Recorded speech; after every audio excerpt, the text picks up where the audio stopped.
wanted to get your guys' thoughts on this, who have been there and seen it all when it comes to the NFL locker room. I don't know about all that. So Kevin Byard, who is a brand new safety for the Chicago Bears, he was talking on Mully and Haw on the Score in Chicago over the past couple of days, and they were asking him about Caleb Williams, and he said, there was this moment where he kind of pulled us all together and said, hey, I know we're all using the same stuff here and all that, but if we could, do a better job picking up after ourselves to help out the custodians, they've got a lot of, stuff to clean.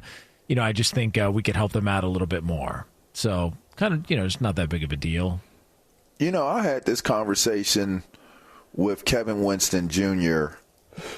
It's been a little bit ago, but I work out here when I'm in town, and I was walking through the locker room, and it's one of the things that actually our captains made us do when we were in school was you had to pick up after yourself. Yeah.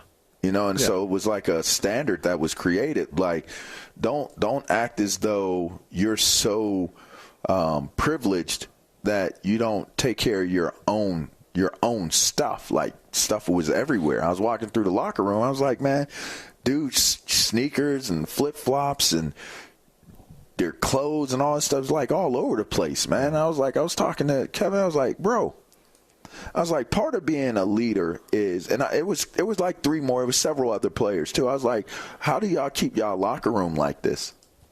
I was like, that's to me, you have to have more of a sense of pride about who you are and how you take care of your business, and understand that your level of achievement is through your level of preparation and your idea of who you are. Yeah. It starts with yourself. You got to be the best you if you're going to be the best we. So you got to be the best version of yourself. And having a crappy looking locker space and just throwing your tape down on the floor and just having total disregard for the cleanliness of your area that's not conducive to you being successful. And if you see guys doing it, the standard that you hold for yourself should be the standard that is held by the others that are in this locker room. Yeah, well. And so to me, I thought it was a great message. I thought it was a great story because there has been mixed feelings on Caleb Williams in terms of what people think about him. But I thought it was a great story, and I think that it's a great message that's connected to it. Yeah. Well, problem is, you're right, but you're also not Amani Toomer, who was on FS1 and was not thrilled with Caleb Williams telling people to pick up after themselves. Let's hear it. He's Russell Wilson 2.0. Uh-oh. This is not going to go over well. Uh-oh. If you came in the locker room, I've been in this locker room for 8 years, like you said. And some rookie's going to come in who hasn't played one snap. Right. Talking, wearing the fingernail polish. Now he's going to come in here and tell me, who've been here, who've been through the struggle, that I need to clean up? No, how about rookie? How about you clean up after me? Right. How about that? Don't give me this crap. I don't like it at all. I feel like rookies should earn their respect. Sure. Just because you got drafted number one doesn't mean nothing to me because I don't even know if you're good. That was my teammate. Yeah. I played with Amani Toomer. And I played against Amani Toomer. Listen, I understand people are going to have their ideas of how they view things, but this is not an organization that has won anything in a really, really, really long time. I ultimately feel like it's kind of a weird thing to say when you think about it, that this team – or he needs to do more to earn being a leader in this locker room. Well, isn't that doing something? Isn't that taking action? I don't know how it became a story. I would say that becomes an interesting dynamic, a piece of it. Like, I don't want to be embarrassed by it. You know what I mean? Like, I don't want it to become a story like, oh, Caleb Williams told us to clean up after ourselves. But nonetheless, the message is the message. and the clarity of building a standard. If you have a number 1 draft pick that comes in, like he's supposed to just be submissive and be a subordinate and not be seen or not be heard from or this, that, and the other as the leadership role of quarterback on the team, like because he's a rookie. Listen, Amani is a very, very bright dude, super dope dude, but I got to say, I fall on the other side of this one. If somebody's coming in and they're setting a tone and they're setting a standard, I mean, if that's Ray Lewis, are you saying the same thing? Because I can guarantee you Ray Lewis came in day one and he was the same dude that he was day one that he was the day that he left. Same type of leadership, same type of approach, same type of intensity. And there's just some people that just aren't, I'm not into, I would say I'm one of them. I'm just not into you get to be lesser. You get to be not holding yourself to a standard because you're a veteran. And I can't call you on it because I'm a rook. I don't subscribe to that. If I can help you be better and you can help me be better, I'm not going to be afraid of challenging you the way I'm going to challenge myself to be better. You should be happy that Caleb Williams cares that much. Right. Because if he didn't, now you're sitting there saying, oh, this little snotty-nosed, spoiled-ass rookie that paints his fingernails and thinks he's better than everybody, this, that, and the other. No. This dude is saying, let's hold a standard. Like, we're adults here, guys. We grown-ass men. You may keep your house like that at home, but don't keep our house like that here. Have a standard. Right. No, and I think that's what it comes down to is basic decency. Right? Like, you should clean up after yourself. Like, that's not something that's like a rule for pro athletes. That's like a rule for my kids. I've got a 4-year-old daughter that, I'm trying to make sure she understands that she needs to make her bed. She needs to pick up her clothes, take them to laundry, like all that.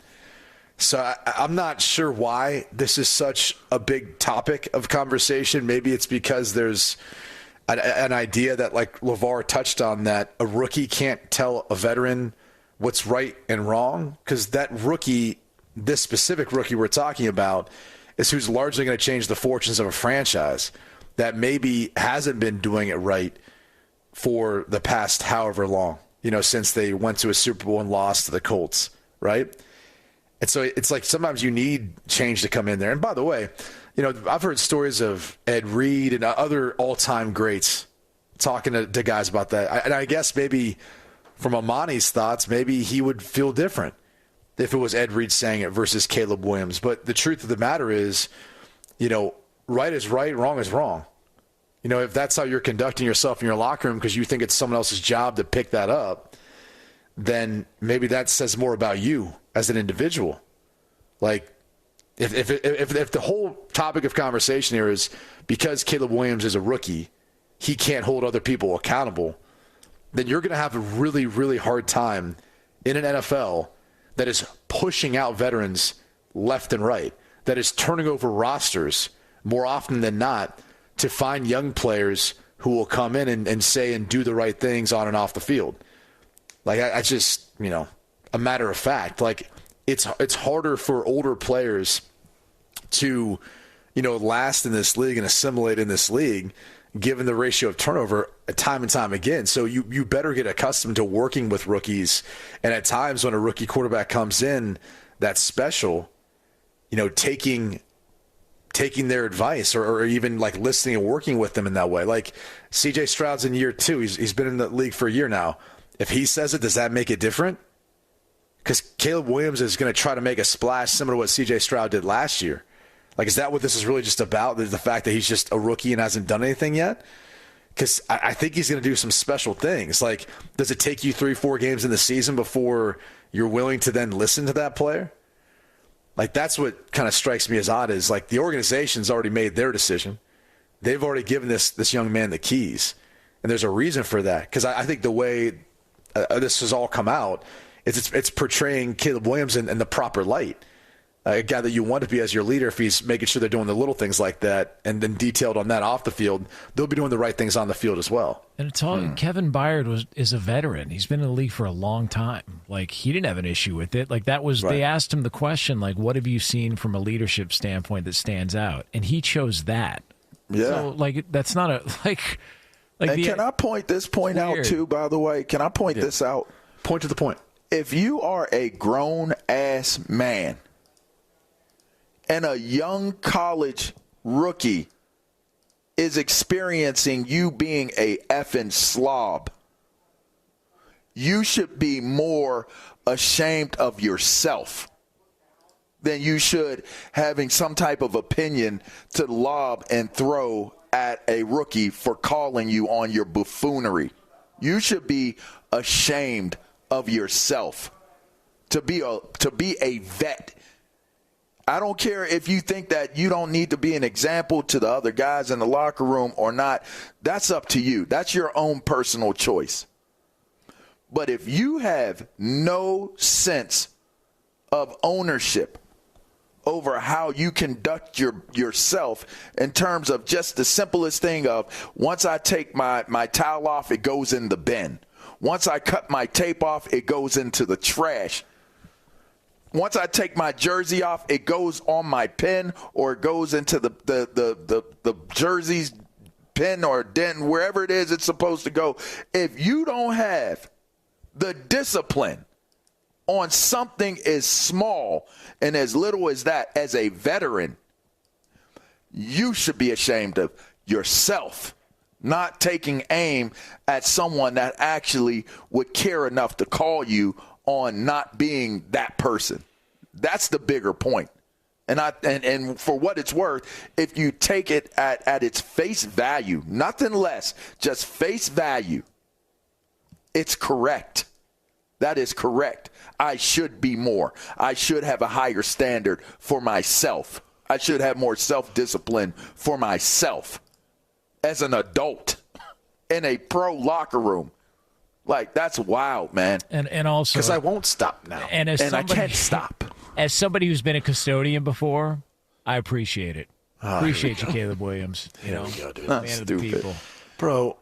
Yeah, That's so you can't be relatable to everyone out there because you claim that you've had every single job in the world. why That'd not? be $10. Because it's not real, bro. What are you talking about? You were. I mean, I was a janitor at an elementary school. I was a janitor at Toys you R Us. haven't. Okay, outside of radio, you haven't had that much work experience. What are you talking about? Exactly what I'm saying. Do you want want to? Do you want to go down my work experience real quick? I would love. No, I don't want to go down your work experience. I want to actually see pay stubs and proof from what you're saying, because I'm calling BS. You want W-2s? Yes. I got your W-2 right here. Yeah, I got work you say experience for days. There you go. All right. So, hey, all y'all listening out there right now, just know this is all a can of crap. Listen, Go ahead, Jonas. I've had more work outside of what I do professionally than either of these guys combined. Not true. Okay. Not true. That is a fact. Okay. I've been a janitor. I've been a busboy. I've been a dishwasher. I've been a bar back. I've been a So And by the way, I've so been is a Lee. gardener. Lee's a bar back right now. I've been a telemarketer. Dang. He is. Lee's a bar back. Lee? That's true. Lee? Absolutely. Thank you. All right. Construction. Here we go. You name it. I've done it. You're bragging about, we've like, all you're been there, what are you bragging about You left right off now? the rat at Chuck E. Cheese. Yeah, You did guys leave think off the think rat. because you helped out some family member for a couple of days that counts as work. You didn't have to apply. You didn't have to go through the interview process. You didn't go through what I went through. So Caleb Williams, Try I getting want your you to ass know. up to go work out when everybody else is sleeping. Try getting your ass up and going to practice. I'm not on your side on this one. You while mean- everybody's sleeping. Yeah, you mean like 1 a.m.? Yeah, Like you we do try now? getting your ass up and getting to work from the time you started playing until the time you finished. You know how hard that is? Yeah. Okay. Why don't you get up and get this? I'm work? not making the athlete argument right now. Just so you know, LaVar, you're on an island on that one, pal. I'll go on that island. Yeah, you don't go worry. on that island. Don't worry, LaVar will be on that island, and I'll go on that island. and I'll be the one cleaning up after him on that island. 'cause You I'm were a man you of were the one people. subjected to all the scrutiny having to work at Hollister. I'll tell you, that was. Jeez. Enough's enough here. Hey, Jonas. Janitor Joni. Hey, what was worse though, busting tables at the Bogey Inn or wherever the hell you had to? You tell me. TGI Fridays. Okay, tell me this much: is TGI Fridays the location was it still open? Because the Bogey Inn is not, unfortunately. No, it's not. The Friday's closed. It's not open either. See, it was a bad culture. Yeah. It's bad culture. Whatever. And you were a part of it. The Bogey was great. Unfortunately, bad water. We used to get a lot of complaints about that. Even Albert Breer knows the Bogey Inn. Everyone knows the Bogey Inn. If you've been to the Memorial Tournament, you know the Bogey Inn because that's the actual course itself owns it now, and they open it up for the tournament. Outside of that, I think it's done throughout the rest of the year. So, all right. Well, listen. It is Two Pros and a Cup of Joe here on Fox Sports Radio. Stop complaining about decisions you've made, Jonas, by the way. There's no complaints. That's a great point. You made those decisions to do that. You chose to go sign up and be the rat. No, you said, I'm really going to do this. Hey, I didn't grow up with rich parents. I had to get to work, and I did.